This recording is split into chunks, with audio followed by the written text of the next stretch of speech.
Hello friends, welcome to suggestive এডুকেশনে সকলকে স্বাগত জানাই।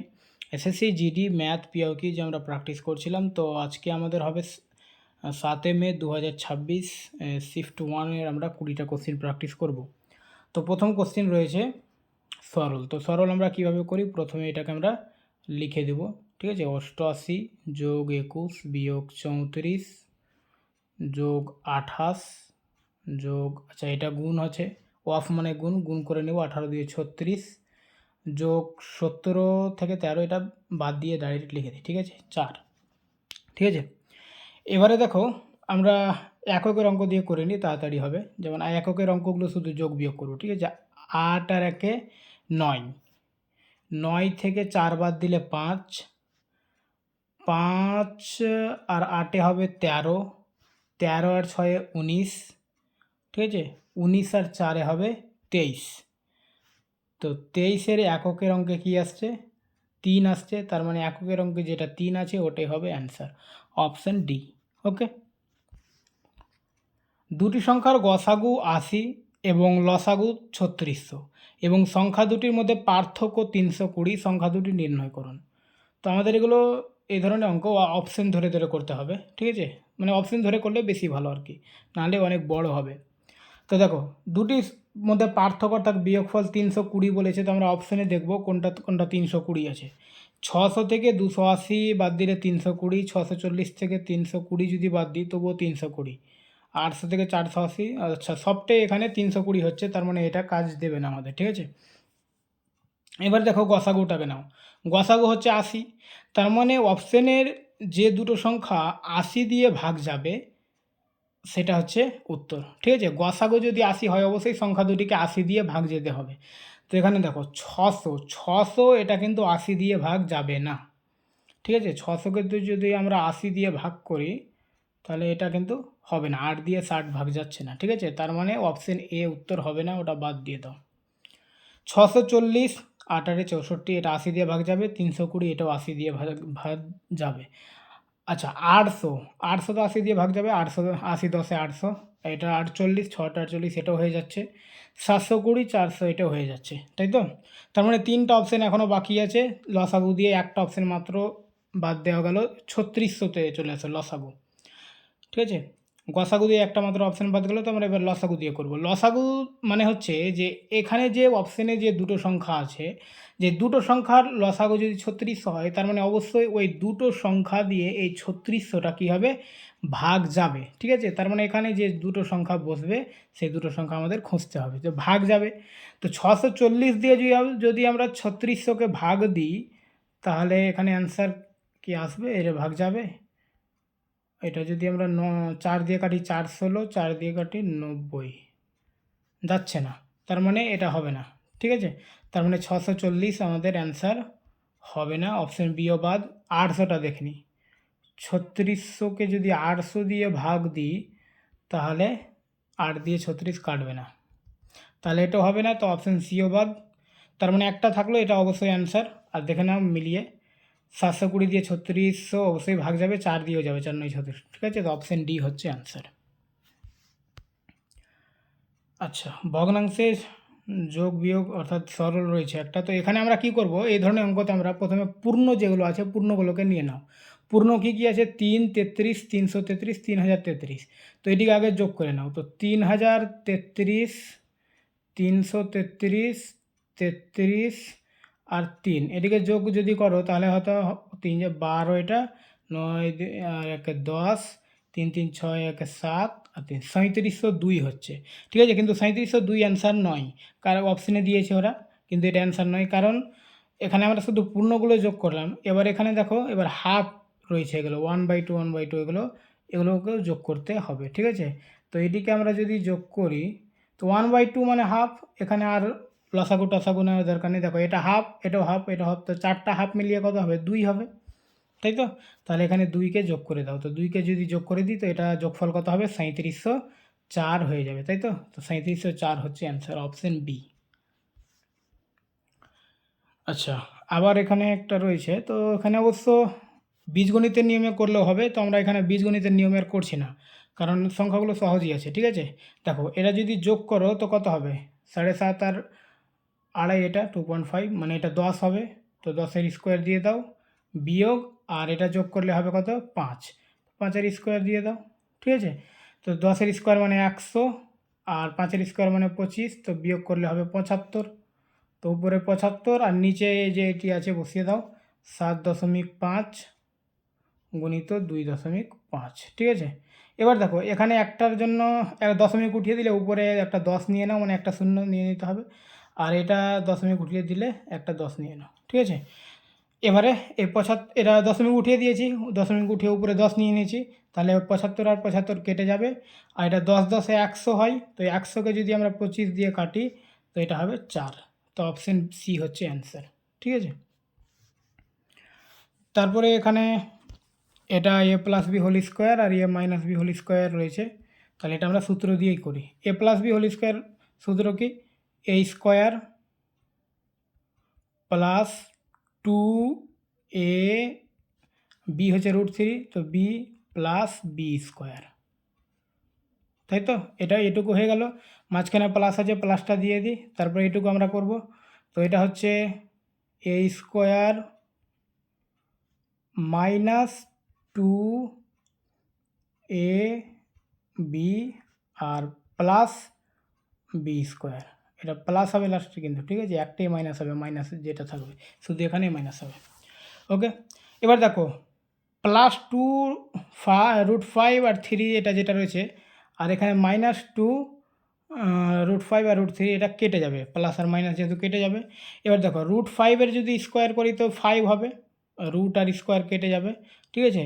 ঠিক একই রকম √3-এর স্কোয়ার করলে 3 হবে, ঠিক একই রকম এটাও 5 হবে, √5-এর স্কোয়ার, আর একটা কী আছে, এটা 3, এটিকে যোগ করে নাও, 5 5 10, 3 13, 3 16, অপশান সি হচ্ছে অ্যান্সার। ওকে, তিনটি পরপর জোড় সংখ্যার যোগফল 24, তিনটি সংখ্যার গুণফল কত? আচ্ছা, তিনটি সংখ্যার এখানে গুণফল বলেছে, আমি নিয়মেও করাচ্ছি, একটা শর্টকাট এখানে বলে দিচ্ছি। যখন তিনটি সংখ্যার গুণফল বলেছে, তো আমি ধরে নিলাম একটা সংখ্যা এক্স, ঠিক আছে। তো এরকম আমি যদি ধরি যে 3 গুণিত ওখানে সংখ্যাগুলো আছে সমান, অবশ্যই অপশান যেটা হবে, উত্তর যেটা হবে ওটা 3 দিয়ে ভাগ যাবে, আর এখানে শুধুমাত্র একটাই 3 দিয়ে ভাগ যাচ্ছে, 480, ওটাই অ্যান্সার, ঠিক আছে। আর এইভাবে যদি না করো, এটা আমি জাস্ট শর্টকাট ট্রিক বললাম, এভাবে করা যায়। এবার আমি যেভাবে করব, যে প্রথম সংখ্যাটা আমি ধরলাম এক্স, তারপরের সংখ্যাটা যেহেতু জোড় বলেছে, তার মানে একটা বাদ দিয়ে হবে, তারপরের সংখ্যাটা অবশ্যই x+2 হবে। এটা কেন লিখছি আমরা, এর আগে অনেকবার বলেছি। আমি ধরে নিলাম যদি একটা সংখ্যা 2 ধরি, তো তারপরে জোড় সংখ্যা হবে 4, তো এটা 2 + 2 হচ্ছে তো 4টা, তারপরে জোড় সংখ্যা 6, মানে 2 + 4, তাই তো।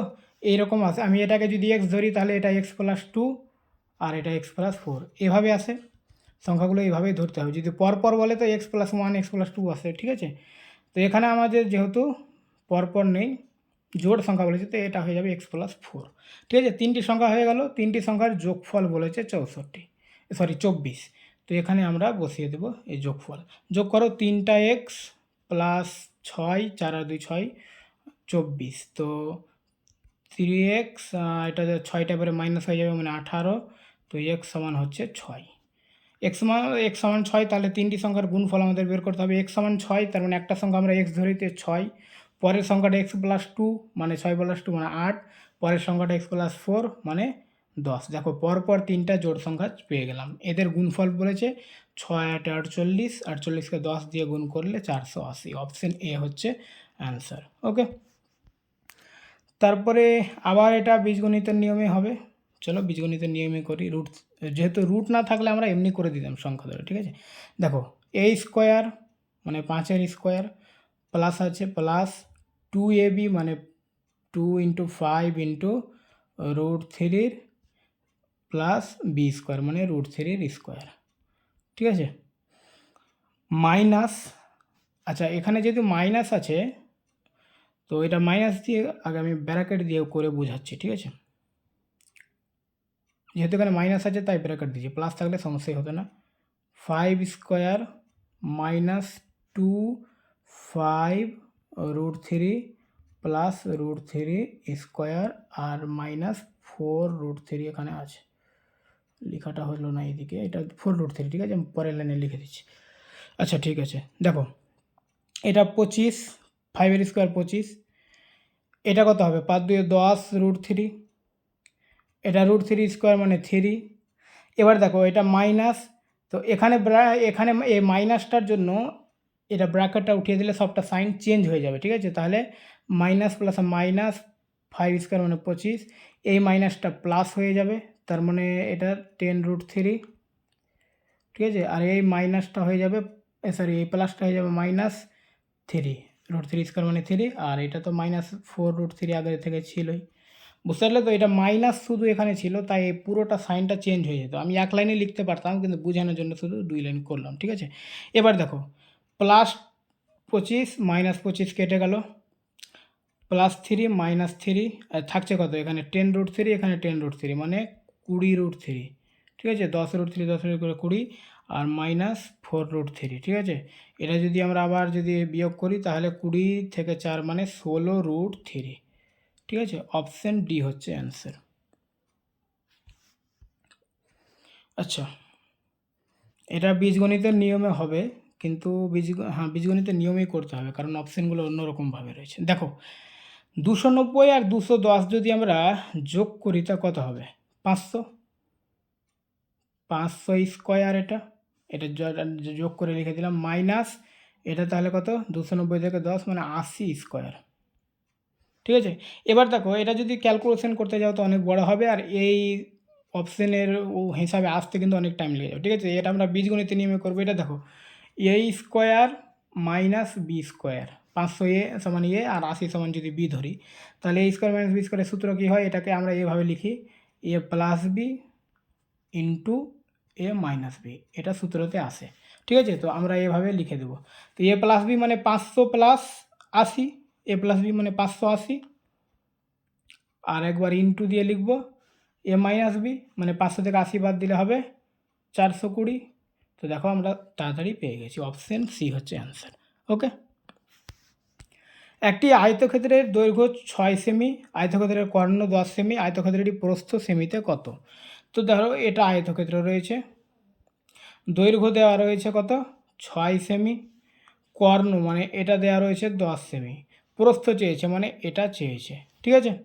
তো দেখো এটা দৈর্ঘ্যটা হচ্ছে লম্ব, এটাকে যদি আমরা এইভাবে ত্রিভুজ হিসাবে লিখি তাহলে দৈর্ঘ্যটা হয়ে যাচ্ছে লম্ব 6, এটা এক্সট্রা ধরে নিলাম ভূমি, আর এটা হচ্ছে অতিভুজ কর্ণটা, এইভাবে চলে আসছে। তো তাহলে আমরা ভূমি সমান বের করব, ভূমি স্কোয়ার সমান অতিভুজ স্কোয়ার মাইনাস লম্ব স্কোয়ার, ঠিক আছে। এভাবে হয়তো হয়, কারণ অতিভুজ স্কোয়ার সমান লম্ব স্কোয়ার প্লাস ভূমি স্কোয়ার হয়, তাই তো। এগুলো আমরা পড়েছি, তাই এখান থেকে আসবে সূত্রটা, এটা ভূমি স্কোয়ার সমান অতিভুজ স্কোয়ার প্লাস মাইনাস লম্ব স্কোয়ার।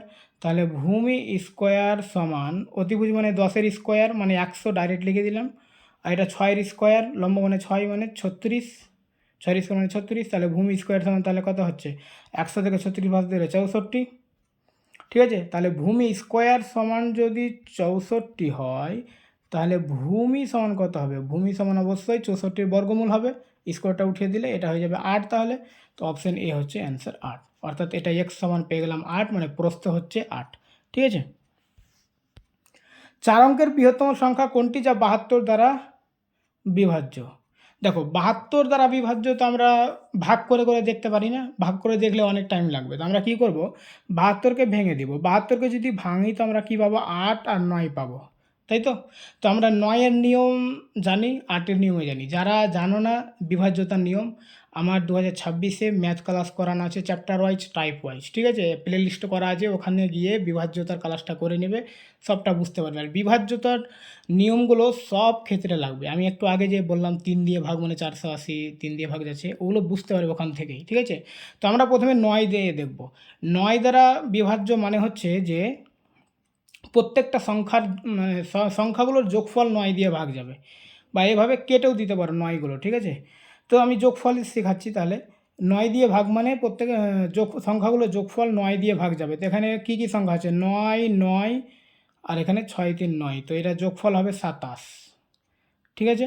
তার মানে এটা 9 দিয়ে ভাগ যাবে, 9 9 এটা 4 8 12, তার মানে এটা 9 দিয়ে ভাগ যাবে না, কারণ 9 9 18 আর 30 হয়ে যাচ্ছে, 30 তো 9 দিয়ে ভাগ যাবে না। 9 9 আর এটা 7 2 9, মানে এটাও কিন্তু 27 হচ্ছে, তার মানে এটাও যেতে পারে, হতে পারে অ্যান্সার। আর এটা 9 দিয়ে 8 14, এটা 9 দিয়ে হবে না, কারণ 9 যোগফলগুলো 9 দিয়ে ভাগ যাচ্ছে না। ঠিক আছে, এবার আমরা দুটো অপশান পেলাম 9 দিয়ে, একটা অপশান পেলে তো উত্তর করেই দিতাম। তাহলে এবার 8 দিয়ে দেখতে হবে, সংখ্যাগুলোকে অবশ্যই 8 দিয়েও ভাগ যেতে হবে, তাহলে 72 দিয়ে ভাগ যাবে। 8 আর 9 দিয়ে দুটো দিয়ে যদি ভাগ যায় তাহলে 72 দিয়ে ভাগ যাবে। তো 8 দিয়ে দেখো 99 36, 8 দিয়ে ভাগ মানে হচ্ছে শেষের 3টা সংখ্যা 8 দিয়ে ভাগ যাবে। তো এখানে কত আছে 936, এটা 8 দিয়ে ভাগ যাচ্ছে কিনা ফটাফট দেখে নাও। 8 একে 8, আর এটা হচ্ছে 8 একে 8, আর এখানে 56 আসছে, 7 56, তার মানে এটা 8 দিয়ে ভাগ যাচ্ছে 936টা। 972 এটা যাবে না, কারণ 8 9 72 এদিকে মিলে যাচ্ছে, 9 তো মিলবে না, তাই এটা হবে না, 8 দিয়ে এটা ভাগ যাবে না, তার মানে অপশন এ হচ্ছে আমাদের অ্যান্সার। ওকে, দুই ব্যক্তি ই এবং এফ এর বয়সের সমষ্টি 96 বছর। ই এফ এবং জি এর গড় বয়স 50 বছর, জি এর বয়স কত? আচ্ছা দেখো, দুজনের বয়সের সমষ্টি মানে যোগফল বলেছে 96 এর দুইজনের, ঠিক আছে। আর এখানে তিনজনের গড় বলেছে, তো তিনজনের মোট হবে অবশ্যই 50 গুণিত 3, মানে তিনজন আছে তাই 3 দিয়ে, ঠিক আছে, গুণ করলাম তো এর 150 হলো। দেখো এখানেও ইএফ আছে, তো ইএফ এর আর জি আছে সঙ্গে, তো ইএফ এর আমরা যোগফল তো জানি 96, আর তিনজনের হচ্ছে 150, তাহলে ইএফটা বাদ দিয়ে দেবো, মানে 96 বাদ দিয়ে দেবো, তাহলে জি এরটা শুধু পেয়ে যাব, তাহলে কত হবে 54। অপশন ডি হচ্ছে অ্যান্সার। ওকে, একটি পরীক্ষায় মোট উপস্থিত পরীক্ষার্থীদের মধ্যে 50% উত্তীর্ণ হয়েছে এবং 20,000 জন পরীক্ষার্থী অনুত্তীর্ণ হয়েছে। পরীক্ষায় উত্তীর্ণ হওয়া পরীক্ষার্থীর সংখ্যা কত? একদম বেসিক অঙ্ক, বুদ্ধি থাকলেই ফটাফট হয়ে যাবে। 50% মানে কি? অর্ধেক, অর্ধেক উত্তীর্ণ হয়েছে, তাহলে অর্ধেক অনুত্তীর্ণ হয়েছে। এই অর্ধেকে অর্থাৎ 50%-এর মান যদি 20,000 হয়, বাকি 50%-এর মানও 20,000 হবে। অপশন বি হচ্ছে অ্যান্সার। ঠিক আছে, একটা যে কোনো জিনিস তো 100% হয়। 100টা স্টুডেন্টের মধ্যে 50%, 100%-এর মধ্যে 50% হচ্ছে পাস করেছে, 50% ফেল করেছে। তো এই 50 যদি 20,000 হয়, তো এই 50ও 20,000 হবে, তো অপশন বি হচ্ছে অ্যান্সার। ওকে, একটি বস্তুর বিক্রয় মূল্য এবং ক্রয় মূল্য যথাক্রমে 4,000 এবং 5,000, ক্ষতির শতকরা হার কত? দেখো, তো ক্রয় মূল্য কত বলেছে, এই যে পরে রয়েছে, তো পরেরটা নিব 5,000, আর বিক্রয় মূল্য তাহলে কত বলেছে 4,000। ক্রয় মূল্য বিক্রয় মূল্য পেয়ে গেলাম। তো 5,000 টাকার জিনিস 4,000 টাকায় বিক্রি করছে, 1,000 টাকা ক্ষতি করছে, ঠিক আছে। তো 5,000 টাকা দামের জিনিসে ক্ষতি হচ্ছে 1,000 টাকা, তাহলে শতকরা চেয়েছে, তার মানে 100 টাকায় কত ক্ষতি হবে, ঠিক আছে। তো এই 3টা শূন্য, এই 3টা শূন্য কেটে দাও, 5 দিয়ে কাটলে এটা 5 20 100, তো 20% ক্ষতি হবে। ওকে, কোনো বস্তু 1600 টাকায় বিক্রি করলে যে লাভ হয়, তা ওই বস্তুটি 1200 টাকায় বিক্রি করলে হওয়া ক্ষতির 19 গুণ। 30% লাভ করতে বস্তুটির বিক্রয় মূল্য কত হবে? দেখো, আমি ধরে নিলাম বস্তুটির ক্রয় মূল্য হচ্ছে এক্স, তো 1200 টাকায় বিক্রি, 1600 টাকায় বিক্রি করলে কি বলছে লাভ হচ্ছে, ঠিক আছে। 1600 টাকা যখন বিক্রি করছে তখন কি বলছে লাভ হচ্ছে, তার মানে আমি ক্রয় মূল্য যদি এক্স হয় আর বিক্রয় মূল্য 1600 হয়, তো লাভ মানে কি, তো বিক্রয় মূল্য অর্থাৎ 1600 থেকে আমরা ক্রয় মূল্যটা বাদ দিয়ে দেবো, তাহলে এটা লাভ, ঠিক আছে। এবারে যখন 1200 টাকায় বিক্রি করছে তখন ক্ষতি হচ্ছে, ক্ষতি মানে কি ক্রয় মূল্য থেকে কম, তো ক্রয় মূল্য থেকে ক্ষতি হচ্ছে, ক্রয় মূল্য থেকে বিক্রয় মূল্য যদি বাদ দাও তাহলে ক্ষতি হবে, মানে ক্রয় মূল্য যে টাকা কিনেছে ওটা থেকে যদি বিক্রয় মূল্যটা বাদ দিয়ে দাও, তাহলে যেটুকু বাকি থাকবে ওটা ক্ষতি হয়েছে, কারণ ক্রয় মূল্য থেকে বাদ দিচ্ছি, মানে ক্রয় মূল্য বেশি বিক্রয় মূল্য কম, তাহলে ক্ষতি হচ্ছে। তাহলে এটা এপারেরটা যখন এটা লাভ হলো আর এটা হচ্ছে ক্ষতি, তো এই জিনিসটা কি বলছে যে এটা ক্ষতিটা, মানে লাভটা ক্ষতির 19 গুণ, তার মানে ক্ষতিকে যদি আমরা 19 দিয়ে গুণ করি তাহলে লাভের সমান হবে। এটা হচ্ছে ইকুয়েশন, এখান থেকে আমরা এক্সের মান বের করবো, অর্থাৎ ক্রয় মূল্য বের করবো। ক্রয় মূল্য যেহেতু এক্স ধরেছি, তাহলে 1600 মাইনাস এক্স সমান, এটা গুণ করলে 19x মাইনাস 19 12তে হবে কত, 19 12, 12 20-তে 240, মানে 228, দুটো শূন্য, ঠিক আছে। এবারে এখানে সংখ্যাগুলো একদিকে করে নাও, এক্সগুলো একদিকে করো, ঠিক আছে। তো 1600 আর এটা মাইনাস হয়ে আছে, এবারে এসে প্লাস হয়ে যাবে 2280, আর এটা 19x, এখানেও মাইনাস হয়ে আছে, এটা প্লাস হয়ে যাবে এক্স।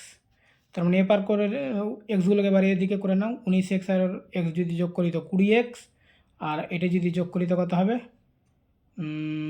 244,00, হ্যাঁ 244,00 হবে, ঠিক আছে।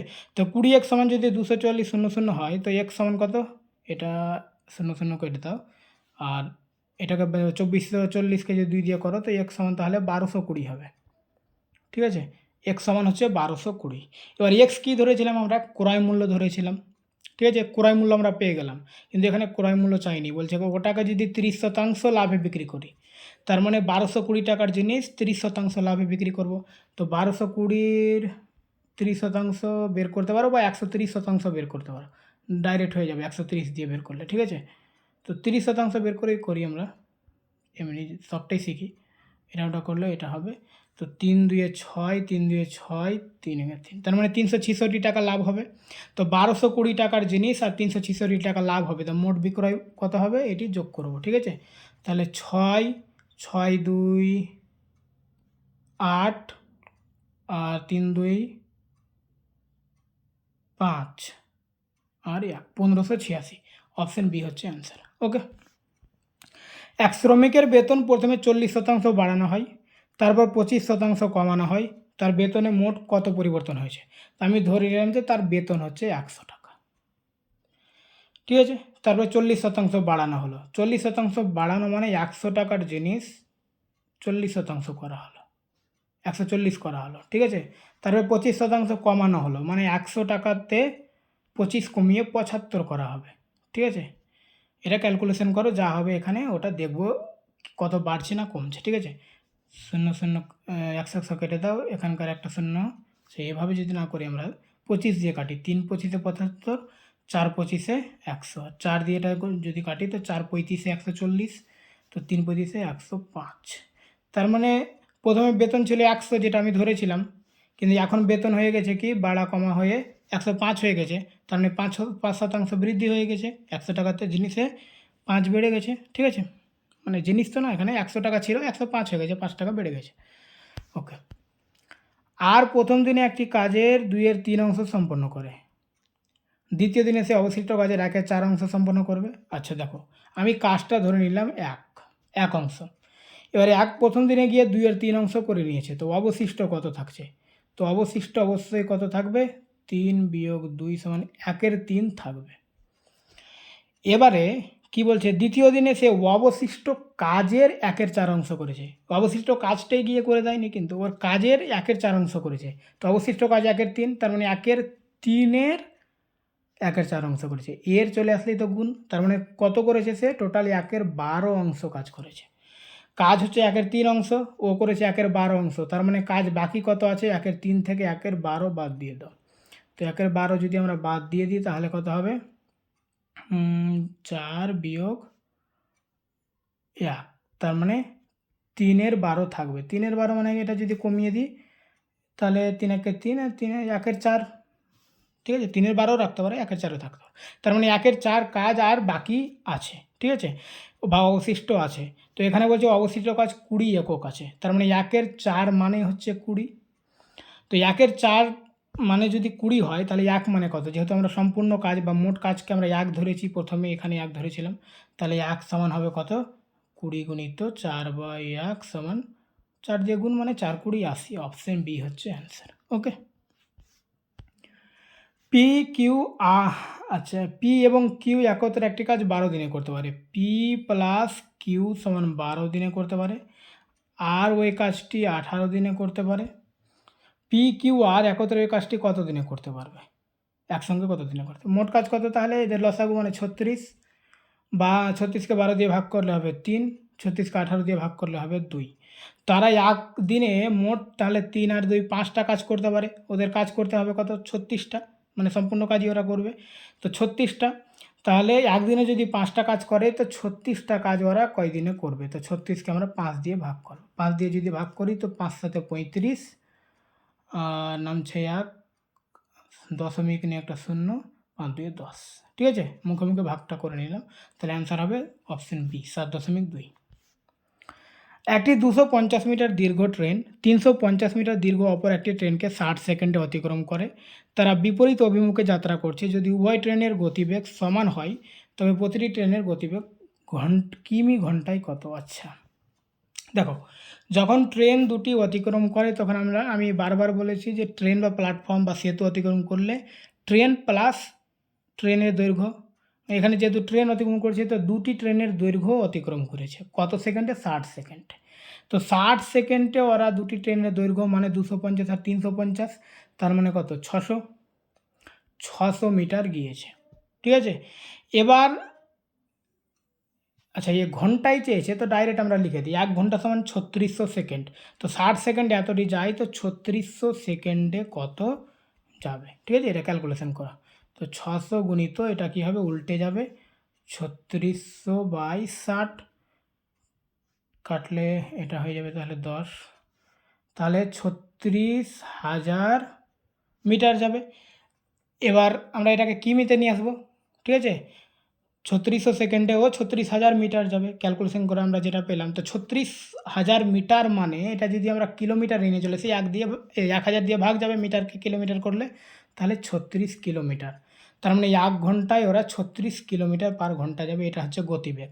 এটা দুটি ট্রেনের গতিবেগ, তাহলে একটি ট্রেনের অবশ্যই 18 হবে, 36কে 2 দিয়ে ভাগ করে, অপশান সি হচ্ছে অ্যান্সার। ওকে। একটি বাস 22 কিমি ঘন্টা প্রাথমিক গতিবেগে চলতে শুরু করে। প্রতি ঘন্টা অন্তর গতিবেগ 8 কিমি পার ঘন্টা করে বৃদ্ধি পায়। 252 কিমি দূরত্ব অতিক্রম করতে বাসটির কত সময় লাগবে?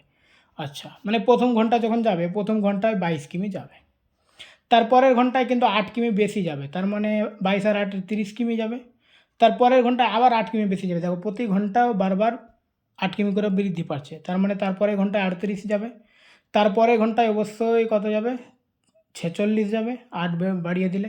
তারপরের ঘন্টায় কত যাবে? তারপরের ঘন্টায় কত যাবে? 54 যাবে। তারপরের ঘন্টায় যাবে 62 যাবে। তারপরের ঘন্টায় 70 যাবে, তাই তো? তো আমাকে টোটাল যেতে হবে কত? 252। তো আমি 252 কোথায় হচ্ছে হিসাব করে নিই। 2 আর 8 10, 6 14, সরি 6 16, 4 18, 2 22, না তো 22, ঠিক আছে, হাতে থাকলো 2। এবার 2 3 5, 3 8, 4 12, 12 5 17, 17 আর 6 হচ্ছে 24, 17 6 23, 24 না 23, 23 আর হাতের 2 হচ্ছে 25। তো 252 এখানেই হয়ে যাচ্ছে, তার মানে এটা দরকারই নেই, ঠিক আছে। 62 পর্যন্তই 252 হয়ে যাচ্ছে। আমাদের 252 যেতে হবে, তো কয় ঘন্টা হলো? 1 ঘন্টা, 2 ঘন্টা, 3 ঘন্টা, 4 ঘন্টা, 5 ঘন্টা, 6 ঘন্টা, তাহলে টোটাল 6 ঘন্টা গিয়েছে। ওকে, অপশন এ। একটি বস্তুর উপর 30% এবং 20% দুটি ক্রমিক ছাড় দেওয়া হয়। চিহ্নিত মূল্য এবং বিক্রয় মূল্যের অনুপাত কত? তো আমি ধরে নিলাম যে চিহ্নিত মূল্য 100 টাকা। এবার ওর উপরে ছাড় দিচ্ছে, প্রথমে 30% ছাড়। ছাড় মানে কি? 100 টাকার জিনিস 30 টাকা ছাড় দিয়ে বিক্রি করবে, মানে 70 টাকায় বিক্রি করবে। তারপরে 20% ছাড় মানে 100 টাকার জিনিস 20 টাকা ছাড় দিয়ে 80 টাকায় বিক্রি করবে। তো ক টাকায় টোটাল বিক্রি করছে এটা আমরা হিসাব করে নেব। 100 100 কেটে দাও, 2 শূন্য 2 শূন্য কেটে দিল, 7 56। তার মানে 100 টাকার চিহ্নিত মূল্য আর বিক্রয় মূল্য হচ্ছে 56 টাকা, মানে 100 টাকার জিনিস 56 টাকায় বিক্রি করছে। তো চিহ্নিত মূল্য আর বিক্রয় মূল্যের অনুপাত কত? তাহলে 4 25 100, 4 14 56, তাহলে 25 আর 14 হচ্ছে অনুপাত। অপশন এ হচ্ছে অ্যান্সার। Okay, thank you.